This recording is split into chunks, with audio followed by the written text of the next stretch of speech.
तू ठीक तो है ना? हाँ माँ।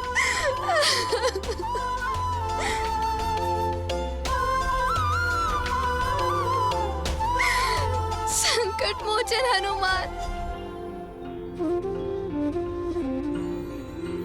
मेरे पुत्र के प्राणों की रक्षा की आपने, और ये माँ सदैव आपकी आभारी रहेगी। माता,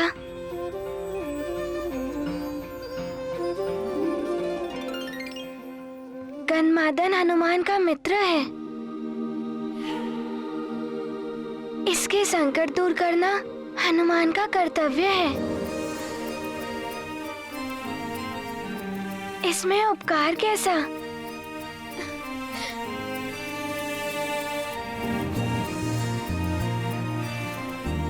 मित्र हनुमान मात्र शक्ति का ही नहीं, दया और विनम्रता का भी सागर है। इतने कठिन कार्य करते हो और कहते हो कि कुछ नहीं किया, परंतु हनुमान, तुम्हें हमारे साथ एक और क्रीड़ा का कर्तव्य निभाना है। महाराज, महाराज, महाराज! क्या हुआ? तुम्हारे मुख पे ये भय का भाव कैसा? कहीं ये किसी नवीन संकट का संकेत तो नहीं? बोलो क्या हुआ? ऋषि दुर्वासा महाराज। ऋषि दुर्वासा अपने सहस्त्र शिष्यों के साथ सुमेरु राज्य की सीमा में प्रवेश कर चुके हैं।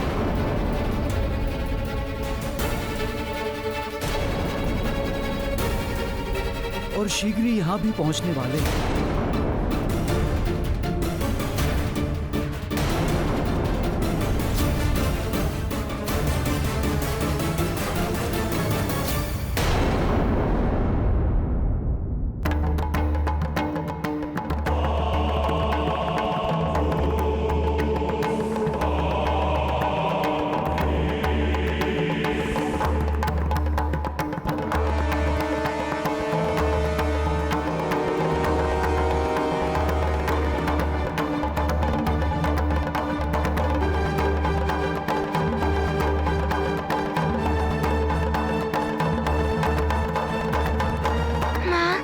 पिताश्री,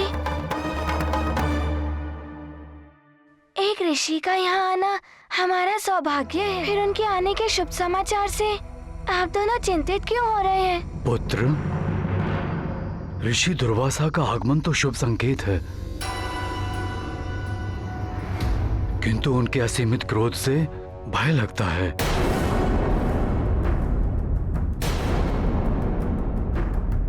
यदि हमारी ओर से कोई त्रुटि रह गई और उनकी क्रोध अग्नि जागृत हो गई तो भयंकर शाप देके ही शांत होगी।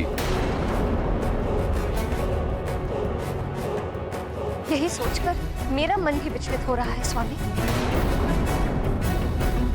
ऋषि दुर्वासा का ये सुमेरु आगमन का उद्देश्य क्या हो सकता है? चाहे जो भी हो, हमें यथाशीघ्र उनके स्वागत की उचित व्यवस्था करनी होगी, अन्यथा अनर्थ हो जाएगा।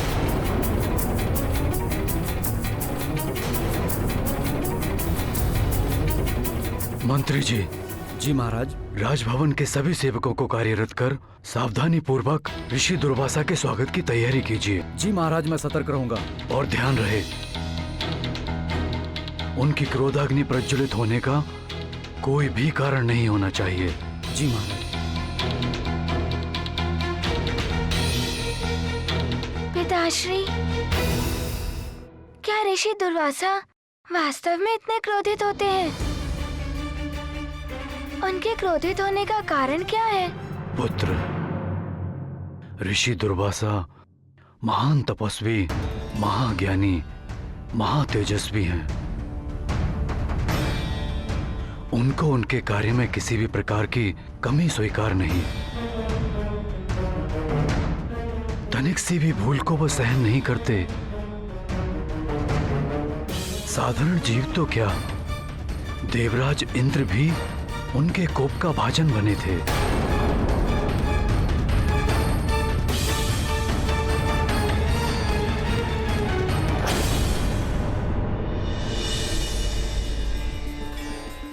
कल्याण हो। स्वर्ग लोक में आपका स्वागत है ऋषिवर। यहाँ के समस्त निवासियों के साथ मैं देवराज इंद्र आपकी सेवा में उपस्थित हूँ। हमारा अभिनंदन स्वीकार कीजिए। देवराज इंद्र, मैं आपके धर्मोचित व्यवहार और आपके द्वारा स्वर्गलोक में स्थापित सुचारू व्यवस्था से अत्यंत प्रसन्न हूं। इसलिए मैं स्वयं आपको बधाई और आशीष देने आया हूं। मेरे आशीर्वाद स्वरूप दिव्य पारिजात पुष्पों का ये हार स्वीकार कीजिए।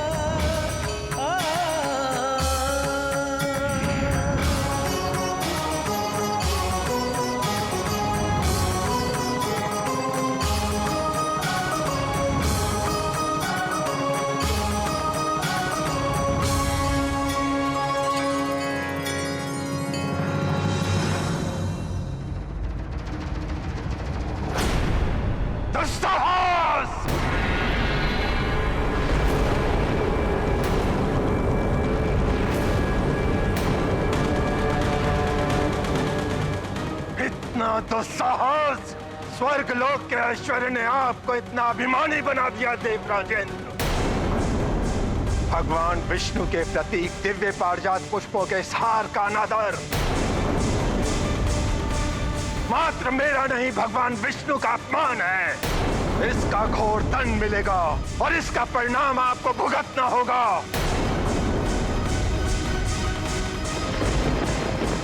जहां भगवान विष्णु का अपमान हो, वहां अस्त लक्ष्मी का निवास कैसे हो सकता है? मैं ऋषि दुर्वासा आपको शाप देता हूं।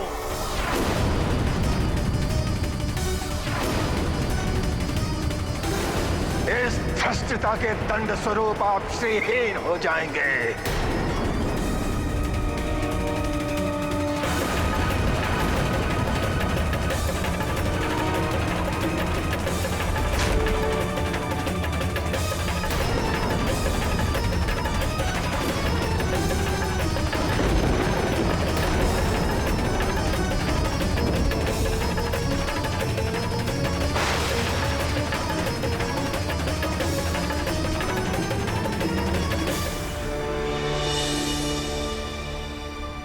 ऋषि दुर्वासा के उसी श्राप के प्रभाव से स्वर्गलोक और समस्त देवता श्रीहीन हो गए थे।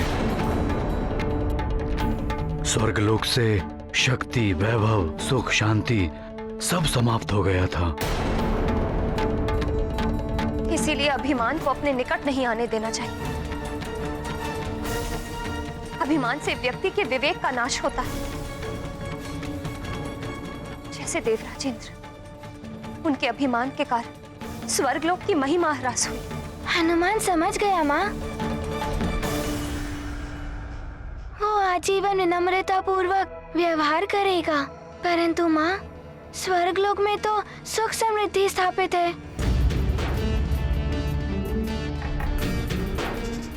फिर ऋषि दुर्वासा के शाप से देवराज इंद्र मुक्त कैसे हुए? समुद्र मंथन के आयोजन से। शाप के कारण सभी देवता अशक्त हो गए थे। वो असुरों से युद्ध में पराजित हो रहे, अधर्म का प्रभाव बढ़ रहा। फिर समुद्र मंथन से ही देवताओं ने अपनी शक्ति और समृद्धि पुनः अर्जित की। पुत्र, ऋषि दुर्वासा किसी भी क्षण हमारे राजदरबार में प्रकट हो सकते हैं। हमें उनके स्वागत के लिए उपस्थित रहना चाहिए। नहीं हनुमान,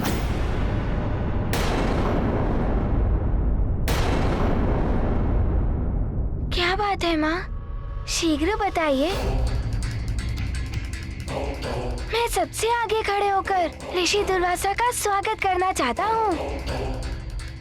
पुत्र हनुमान, तुम ऋषिवर का आशीर्वाद प्राप्त कर उनके समक्ष स्थिर और शांत रहना।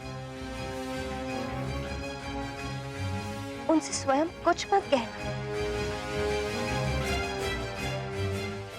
यदि वो तुमसे कोई प्रश्न करे तभी उसका उत्तर देना। परंतु आप मेरे व्यवहार को लेकर चिंतित क्यों हैं? क्या मुझसे कोई त्रुटि हो गई है? नहीं पुत्र, मुझे ज्ञात है कि तुम सदैव मर्यादित व्यवहार करते हो, किंतु मुझे ऋषि दुर्वासा के क्रोध से भय है।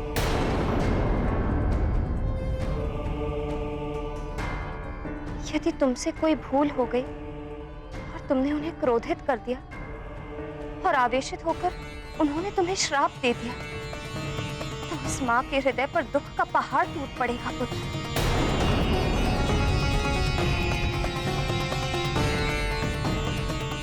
माँ, आप निश्चिंत रहें। आपकी आज्ञा का पालन करूंगा मैं। ऋषिवर दुर्वासा की जय! ऋषिवर दुर्वासा की जय! ऋषिवर दुर्वासा की जय! ऋषिवर दुर्वासा की जय! ऋषिवर दुर्वासा की ऋषिवर दुर्वासा की जय! ऋषिवर दुर्वासा की जय! ऋषिवर दुर्वासा की जय! कल्याण हो, कल्याण हो।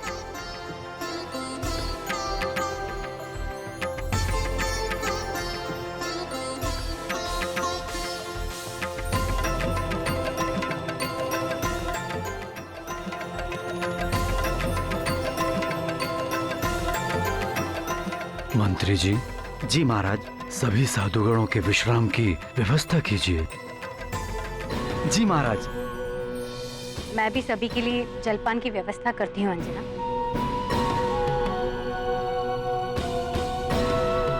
सुमेरु राज्य में आपका स्वागत है ऋषि।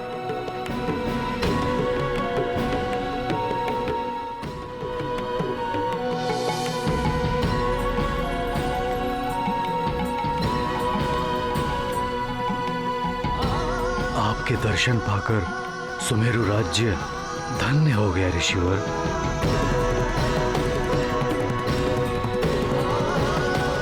कल्याण।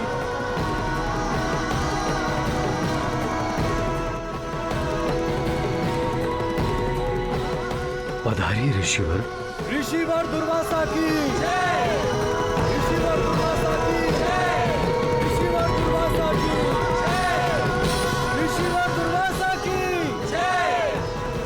ऋषिवर दुर्वासा की जय! ऋषिवर दुर्वासा की जय!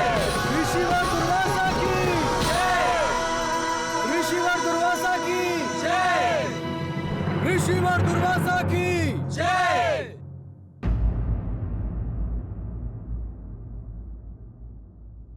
सुमेरु के राज सिंहासन पर आसन ग्रहण कीजिए ऋषिवर।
आपकी सेवा का अवसर पाकर मैं और महारानी अंजना कृतार्थ हो गए।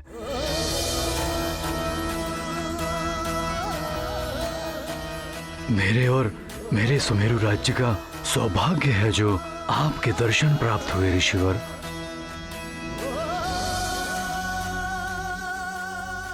मैं अकारण ही सुमेरु नहीं आया हूं महाराज केसरी। मुझे आपसे कुछ चाहिए। आज्ञा दीजिए ऋषिवर। राजपाट, धन संपत्ति सब आप पर निछावर है ऋषिवर। पृथ्वी के कल्याण हेतु मैं कल्प वृक्ष को स्वर्गलोक से पृथ्वी पर लाने के लिए तत्पर हूं, जिसके नीचे समाधिस्थ होकर मैं जगत कल्याण के लिए तपस्या करूंगा। मुझे एक ऐसे वीर योद्धा की आवश्यकता है जो कल्प वृक्ष की रक्षा कर सके।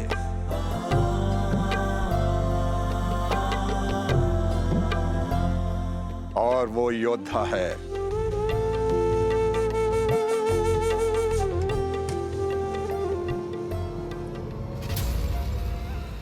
आपका पुत्र हनुमान।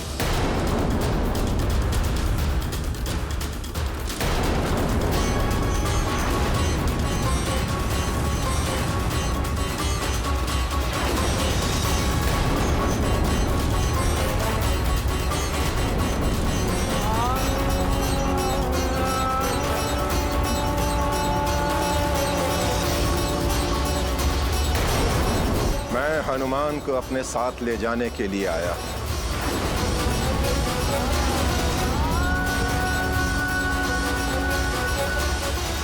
आपने सुना नहीं महाराज केसरी, मैं आपसे आपका पुत्र मांग रहा हूं। आपकी अन्य कोई और इच्छा मैं अवश्य पूर्ण करूंगा, परंतु मेरा पुत्र हनुमान, मुझे क्षमा करें ऋषिवर। मैं विवश हूं। मेरा संपूर्ण राजपाट ले लीजिए, जीवन पर्यंत अपना सेवक बनाकर रखिए, किंतु मेरा प्रिय पुत्र हनुमान मुझसे मत मांगिए। राजन! राजन! राजन! राजन! राजन! राजन!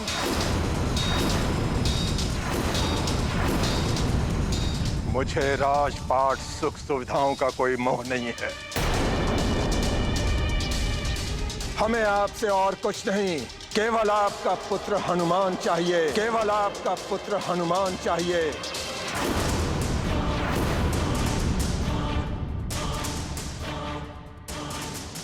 हनुमान अभी अबोध बालक है ऋषिवर। यदि आप आज्ञा दें तो मैं अपनी संपूर्ण सेना के साथ आपकी सेवा अथवा कल्प वृक्ष की सुरक्षा के लिए प्रस्तुत हूँ। मुझे वचन देकर उसे खंडित करने का अधर्म कर रहे हैं आप। उसका परिणाम आपको भुगतना होगा। मेरे मुख से निकला हुआ श्राप आपके संपूर्ण नगर को भस्म कर सकता है, अंकुश लगा सकता है आपके वंश पर।